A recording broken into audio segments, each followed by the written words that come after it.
Philosophy, or the love of wisdom, is related to a timeless or perennial knowledge, timeless in its ideas, timeless ultimately in its relevance.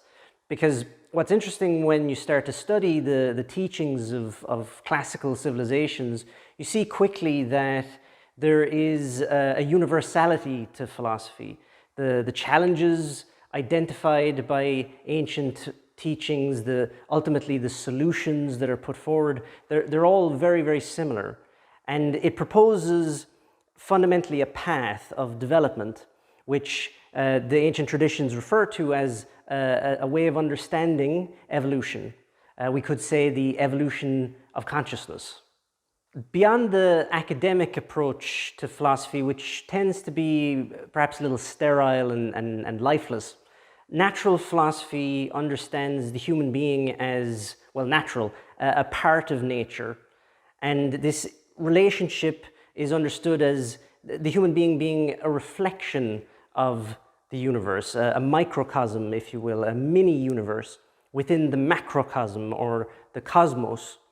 And so there's a clear connection, relationship of interdependence, interconnectedness between all living things in nature. And it suggests really a fundamental principle underlying that, a certain intelligence in nature. As such, timeless philosophy helps us to understand this principle of intelligence in nature as fundamental laws of nature or laws of life, and that we can observe those laws in ourselves, in others, in the world around us, and then perhaps through a practice we can enter into a more harmonious relationship with those laws of life, so that the human being can become more rooted, more stable. We develop confidence. Ultimately, we become happier. And this is the fundamental objective of the natural philosopher. And in this way, we can say that philosophy is ultimately very active, rather than perhaps the understanding of it being something passive or intellectual only. The practice of philosophy relates ultimately to what has been passed down to us as the idea of ethics. Ethics and morality, similar concepts that share the same objective, relating to behavior, customs, action, and ultimately striving that the human being works to do good and to become the best that we can be. And so there is an element of development, a practice to work on awakening our latent potential, developing certain qualities and inner strengths. So in this way, we can say really that philosophy is something very practical, which allows us to develop what the philosophers of old talked about with ethics, to develop our latent potential. And similar to morality, similar concepts, striving to do good and to become the best that we can be. And it's not about being perfect, because perfection is ultimately an illusion anyway. It's rather about improving as human beings. There's no barrier to entry on improvement.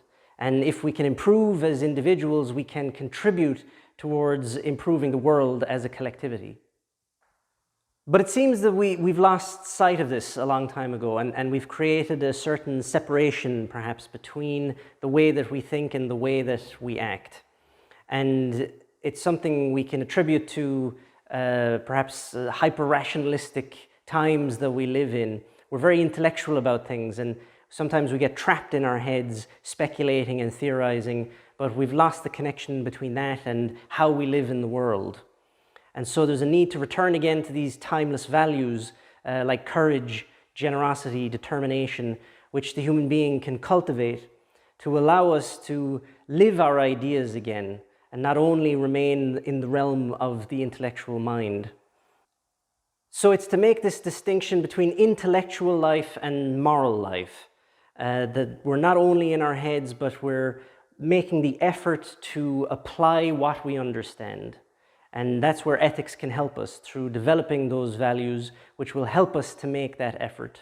Because it requires an effort, and it requires a certain inner strength, a resilience, to be able to live our values in the world.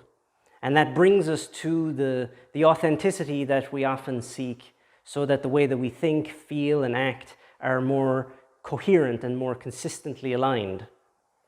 Timeless philosophy, ultimately its practice, its application, helps us to do that, to become better and to create a better world.